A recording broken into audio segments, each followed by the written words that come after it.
এই যে বাউল আবুল সরকারের দিকে দেখেন না, সে যে আমার আল্লাহরে নিয়ে কটূক্তি করল। সে বলতে লাগলো আল্লাহ এক জায়গায় একটা বলে, যে এক জায়গায় বিভিন্ন জায়গায় বিভিন্ন কথা বলে, আমরা তার মুখের মুখ বলি না, আমরা তার মুখের বলি হুক। নাউজুবিল্লাহ বলবেন না। এর মানে সে বলতে চায় আল্লাহ পাক এক জায়গায় এক এক কথা বলে, তাহলে উনি মুখে বলে না হুকে বলে? নাউজুবিল্লাহ জোরে পড়ে না? নাউজুবিল্লাহ জোরে পড়বেন না? নিজেকে মুসলিম দাবি করে, আবার আবুল সরকার নাম লাগাইছে। এর কথা আছে পাগল, কি মাথা খারাপ, স্পষ্ট লেভেলের মাথা খারাপ। ওই দাঁড়ায়া দাঁড়ায়া তুমি তোমার গান গাও গাও, কিন্তু আল্লাহ নিয়ে এত বড় কথা এই পৃথিবীতে নাস্তিকরা পর্যন্ত বলতে ভয় পায়। কথা কোন ঠিক কিনা? আল্লাহ বলে এক এক জায়গায় এক কথা বলে, মানে আল্লাহ তারে বানাইছে, তার ব্রেন দিছে।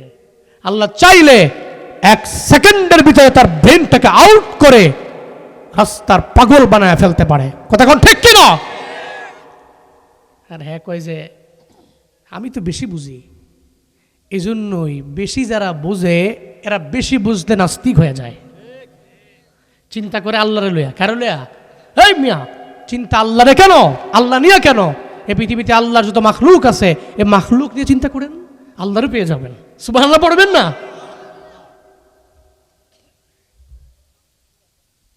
এই বাউল আবুল সরকারকে গ্রেফতার করেছে গভর্নমেন্ট। আবার দেখি আর দলের কিছু লোকেরাও মানববন্ধন করে বের করে দেখ, এর কোনো অন্যায় নাই। এর মানে যারা বাউল সরকার আবুল সরকারের পক্ষে, এরা স্বয়ং আল্লাহ তাআলার বিপক্ষে।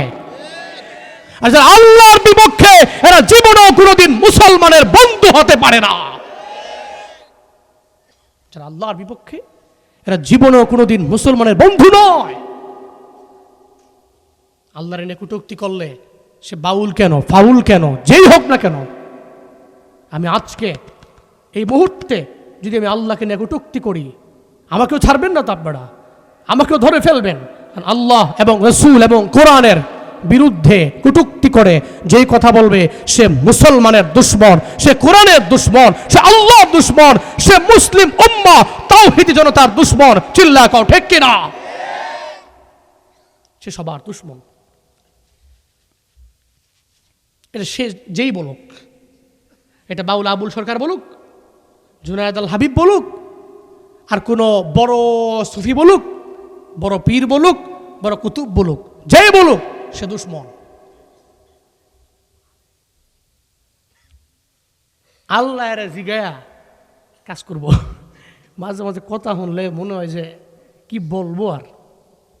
এই মিয়া, আল্লাহ যা করে বান্দার খারাপের জন্য করে না ভালোর জন্য করে? কথা বলেন না কেন?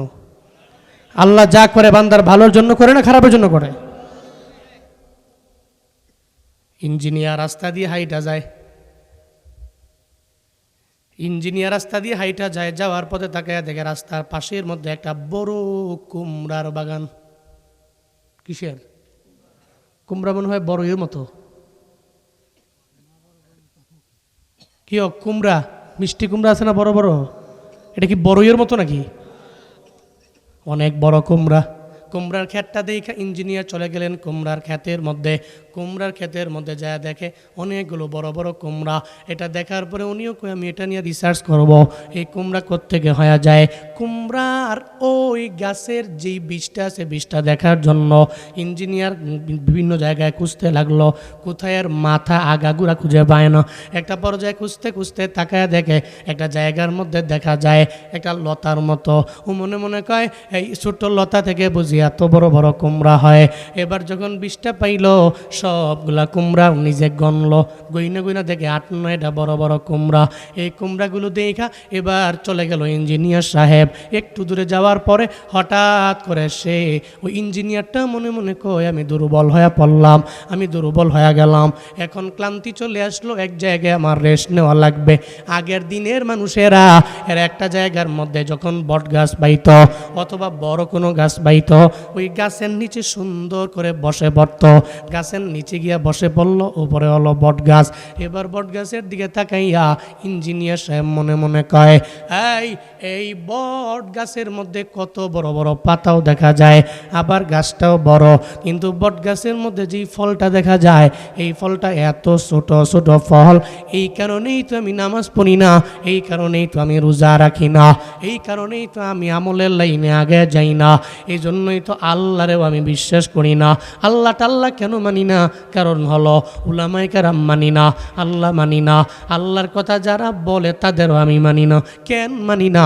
ইঞ্জিনিয়ার মনে মনে চিন্তা ভাবনা করে, একটা ছোট্ট গাছের মধ্যে আবার একটা লতার মতো বীজের মধ্যে আল্লাহ তাআলা বড় বড় বড় বড় কুমড়া দিয়ে দিল, আবার 1-2টা না, 8টা 9টা 10টা বড় বড় কুমড়া। এত বড় গাছ, বট গাছ, এই বড় গাছের মধ্যে আল্লাহ ছোট ছোট ছোট ছোট ফল দিয়া দিল। এ কারণেই আমার আল্লাহর কোনো কাজ আমার বুঝায় না। এটা চিন্তা করতে করতে ইঞ্জিনিয়ার সাহেব ঘুমাইয়া গেল। একটা পর্যায়ে পাখিও আইসা ওই বট গাছের ফলের মধ্যে নাড়া মারল, বট গাছ থেকে চিরা একটা ফল তার মাথার মধ্যে পড়ল, লাভ দিয়া ঘুম থেকে জেগে গেল, তাকায়া দেখে মাথার মধ্যে পড়ছে বট গাছের একটা ফল। এবার এই ফলের দিকে তাকাইয়া মনে মনে চিন্তা ভাবনা করে, আমি বুঝি আল্লাহরে নিয়ে কটূক্তি করলাম, আল্লাহরে বুঝি এত পরিমাণে আমি গালিগালাজ করলাম, যারা আল্লাহরে মানে এদেরকে নিয়ে আমি কটূক্তি করলাম। আমি কুমড়ার ওই বাগানের দিকে তাকাইয়া আর বট গাছের এই ফলের দিকে তাকাইয়া আল্লাহ নিয়ে আমার কটূক্তি করতে আমার বাজলো না। আমি আল্লাহ এবং উলামায়ে কেরাম নিয়ে কটূক্তি করতে লাগলাম। আসলেই তো আল্লাহ আমার এমন রব, আমার আল্লাহ আমার এমন ইলাহ, আল্লাহ যা করে বান্দার ভালোর জন্যই করে। আল্লাহ যদি এই বড় বড় বট গাছের ভিতরে কুমড়ার মতো ফল যদি আমার আল্লাহ আজকে দিত, তাহলে ফল যদি আমার মাথার মধ্যে পড়ত, আমার জানাজাও লাগতো না, অটোমেটিক দাফন হয়ে যেতাম। ঠিক কিনা? যদি কুমড়া গাছের এই বিশাল ফল ভাইঙ্গা যদি আমার মাথায় পড়তো, তাহলে জানাজাও লাগতো না, কোনো কাফনের কাপড়ও লাগতো না, একবার মাথায় ফললে মাথা ফাইটটা মাটির নিচে যেতাম 3 হাত, আর মানুষ পাইতো না খুঁজে আমারে। এত বড় ফল যদি মাথায় পড়ে বাঁচবেও? এবার কয় না, আল্লাহ যা করে ভালোর জন্যই করে। ওই কুমড়া গাছে কুমড়া দিছে ভালোর জন্যই দিছে, বট গাছের ফল ছোট দিছে আল্লাহ বান্দার ভালোর জন্যই দিয়েছে। কথা কোন ঠিক কিনা?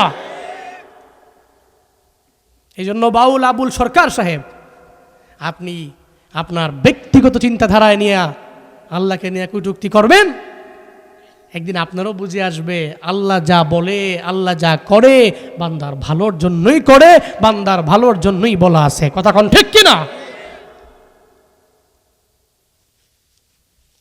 এই জন্য অতিরিক্ত পণ্ডিতই ভালো না। আমরা আল্লাহকে নিয়ে চিন্তা করার দরকার নাই, চিন্তা করবো আল্লাহর মাখলুকাত নিয়ে। রাজি আছি তো ইনশাআল্লাহ? রাজি আছি না ইনশাআল্লাহ? আল্লাহ তৌফিক দান করেন। সকলে পড়েন আমিন। একটু জিকির করেন, লা ইলাহা ইল্লাল্লাহ, সবাই লা ইলাহা ইল্লাল্লাহ, লা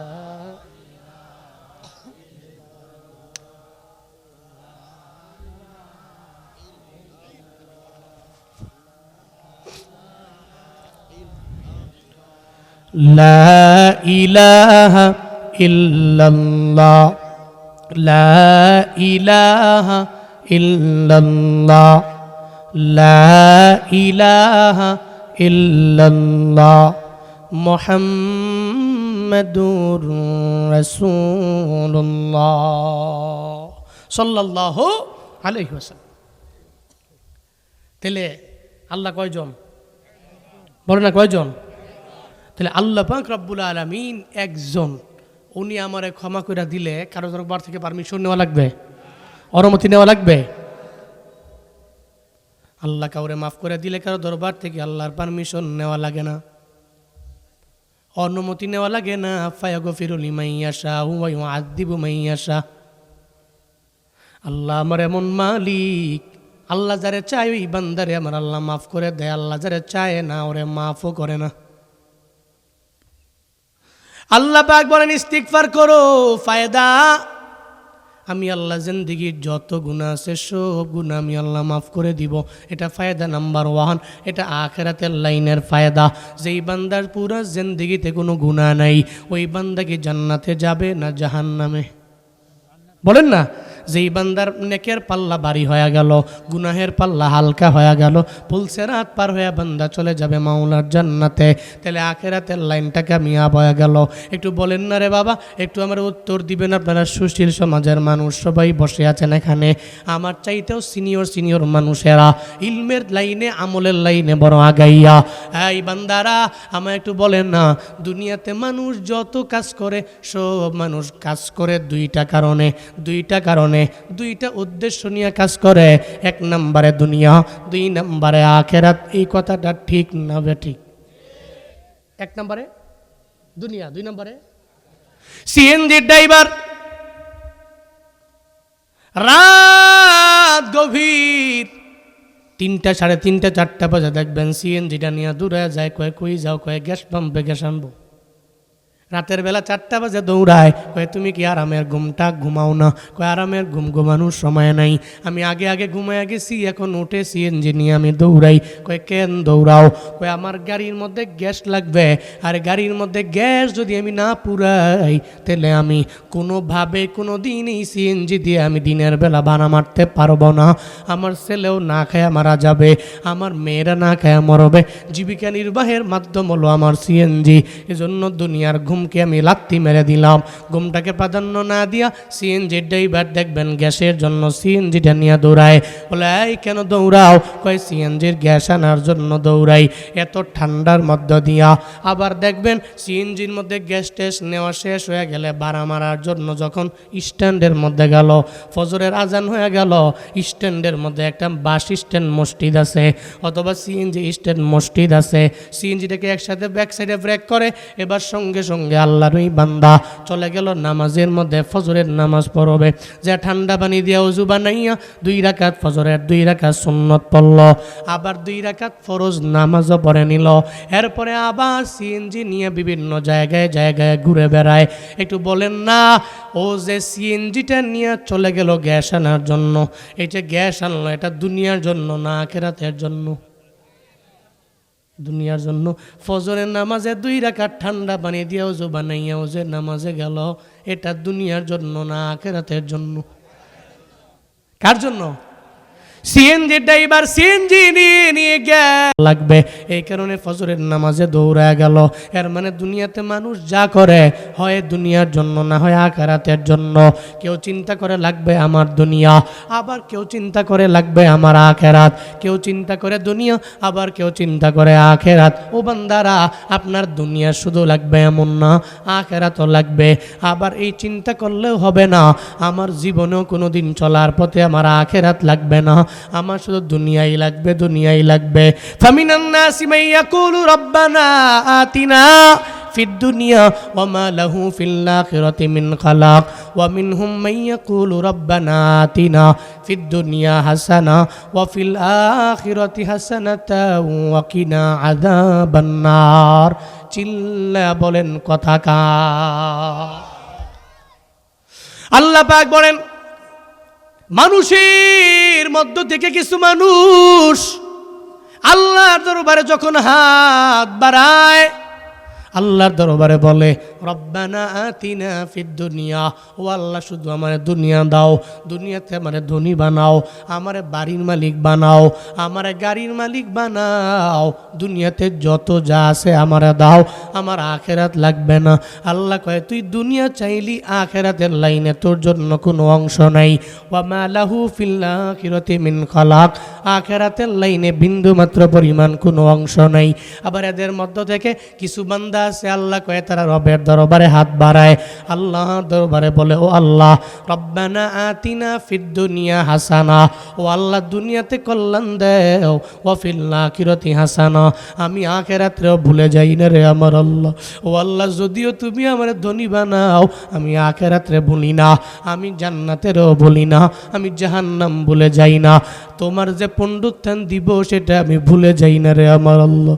ও আল্লাহ তুমি আমার দুনিয়া দিলা, আখিরাতে আমার জান্নাত দিও। ওই বান্দা রবের দরবারে আবদার জানে, আল্লাহ তুমি আমার দুনিয়াতেও কল্যাণ দিও, আখিরাতেও আমারে কল্যাণ দিও, ওয়াকিনা আযাবান্নার জাহান্নামের আযাব থেকে তুমি আমারে বাঁচাইও। এর মানে বোঝা গেল আল্লাহর দরবারে চাইলে চাইতে হয় দুনিয়া, এরপরে চাওয়া লাগবে আখিরাত, এরপরে জাহান্নামের আযাব থেকে আপনি মুক্তি চাইবেন রবের দরবারে। আপনি যদি বলেন আমি সারাদিন লাগে মসজিদের মধ্যে পড়ে থাকবো, আল্লাহ বিল্লাহ করব, আমার কোনো ছেলে নাই, কোনো মেয়ে নাই, আমার কোনো বিবি নাই, আমার কোনো পরিবার নাই, আমি কারো ব্যাপারে কোনো খবরও নিব না, আল্লাহর কসম বলি ইসলামের মধ্যে বৈরাগ্য বনাও তো জায়েজ নাই। লা রুহবানিয়াতা ফিল ইসলাম। আপনি আপনার মারেও বাদ দিয়া দিলেন, আপনি বাবা বাদ দিলেন, আপনি বিবি বাদ দিয়া দিলেন, সন্তান বাদ দিয়া দিলেন, সব গড়ের মধ্যে রাইখা রাইখা আপনি মসজিদের মধ্যে চলে গেলেন, ওখানে 24 ঘন্টা থাকার জন্য আল্লাহ বলেন নাই। আপনি জঙ্গলের মধ্যে গেলেন আর সবাই রে সেইরা একা একা ওই জায়গার মধ্যে আপনি সময় কাটাবেন, এটাও ইসলামে জায়েজ নাই। এর মানে দুনিয়াতে থাকতে হলে এক নম্বরে লাগবে দুনিয়া, তবে দুনিয়া পাইয়া আখিরাতেও ভুইলা গেলে চলবে না, ঠিক কিনা? এই জন্য মির্জাপুরের মুসলমানেরা আল্লাহর দরবারে মুনাজাত ধরে ধরে বলবেন, ও আল্লাহ তৌফিক দান করেন, চিল্লায়া পড়েন আমিন। তাহলে দুনিয়াতে মানুষ কাজ করে দুইটা নিয়ত, এক নম্বরে দুনিয়া, দুই নম্বরে আখিরাত। হয় দুনিয়ার জন্য করবে, নাইলে আখিরাতের জন্য করবে। আল্লাহ বলেন, ও গোলাম ইস্তিগফারের মাত্রা যদি বাড়ায় দেও, আমি আল্লাহ তোমারে দুনিয়াও দিব, আখিরাতও আমি আল্লাহ দিব। চিল্লে পড়বেন কি সুবহানাল্লাহ। ইস্তিগফার করলে তোর দুনিয়াও দিব, আখিরাত দিব। সূরা নূহের 10 নম্বর আয়াতে আল্লাহ এটাই বলেন, ইস্তাগফিরু রাব্বাকুম ইন্নাহু কানা গফফারা। এক নম্বর ইস্তিগফার করলে জিন্দেগির সমস্ত গুনাহ গফফার নামের উসিলায় মাফ করে দিলাম। এর মানে আখিরাতের বিষয়টা শেষ। মাসে বহু টাকা, ঘরে শান্তি নাই, থাকবে না। এটা ডায়েরিতে লিখে রাখেন, বাড়িতে মিলান। বউ কথা শুনে না, ছেলে কথা শুনে না, মেয়ে কথা শুনে না। বাবা আপনি নামাজ পড়া এদের পায়ে ধরা কোন, তোর পায়ে ধরি আমি নামাজ পড়, কারণ তুই নামাজ পড়লে আমার ঘরে রহমত হবে, বরকত বাড়বে, বাড়ায় দিবে আল্লাহ। এটা বলেন আপনি, বরকত হবে। তাহলে ইস্তিগফারের এক নাম্বার ফায়দা দুনিয়া বিলা ইনের ফায়দা, আল্লাহ আসমান থেকে রহমতের ন্যায় বৃষ্টি বর্ষণ করবে, ফায়দা নাম্বার 1।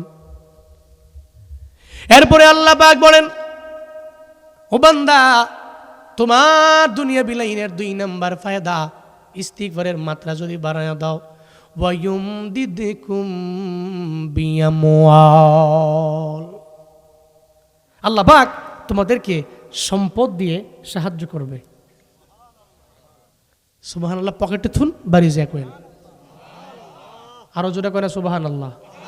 দুনিয়া বিলাইনের 4 নাম্বার ফায়দা, ও আমার বান্দারা, দুনিয়াতে তুমি ফসলের মালিক হতে চাইলা, ফলের বাগানের মালিক হতে চাইলা, আল্লাহ পাক রব্বুল আলামিন তোমারে ফলের বাগানের মালিক বানায়া দিবে, ফসলের বাগানের মালিক আল্লাহ বানায়া দিবে, ফুলের বাগানের মালিক, ফলের বাগানের মালিক, বিভিন্ন বড় বড় উদ্যানের মালিক আল্লাহ বানায়া দিবে। শুধু তাই না, ওয়াজআলনাকুম মানহারা, ফায়দা নাম্বার 5 দুনিয়া বিলাইনের ফায়দা, আল্লাহ পাক রব্বুল আলামিন বলেন তোমারে বড় বড় পুকুরের মালিক আমি আল্লাহ বানাবো, আমি আল্লাহ বড় খালের মালিক তোমারে বানায়া দিব, অনেকগুলা বিলের মালিক আমি আল্লাহ বানাবো, অনেক ঝর্ণা ধারার মালিক আমি আল্লাহ বানাবো, অনেক নহরের মালিক আমি আল্লাহ বানায়া দিব। এর মানে বোঝা গেল তোমার দুনিয়াবি লাইনে যা দরকার আমি আল্লাহ দিব। শর্ত হলো রে বান্দা, ইস্তিগফারের মাত্রা বানায়া দাও, ইস্তিগফারের মাত্রা বানায়া দাও। ইস্তাগফিরু রাব্বাকুম ইন্নাহু কানা গফফারা। আল্লাহ পাক বলেন তুমি 1 নাম্বার ইস্তিগফার করলে আখিরাতের লাইনের ফায়দা, ফায়দা নাম্বার 1 আল্লাহ জিন্দেগির গুনাহ মাফ করে দিল। দুনিয়াবি লাইনে ফায়দা নাম্বার 1 আল্লাহ পাক আসমান থেকে রহমতের ন্যায় বৃষ্টি বর্ষণ করবে। 2 নম্বরে ফায়দা আল্লাহ পাক তোমার সম্পদের মালিক বানায় দিবে। 3 নম্বরে ফায়দা আল্লাহ পাক যাদের সন্তান নাই সন্তান দিয়ে আল্লাহ সাহায্য করবে। 4 নম্বরে ফায়দা আল্লাহ পাক রব্বুল আলামিন বিভিন্ন ফল বাগানের মালিক আল্লাহ বানায় দিবে।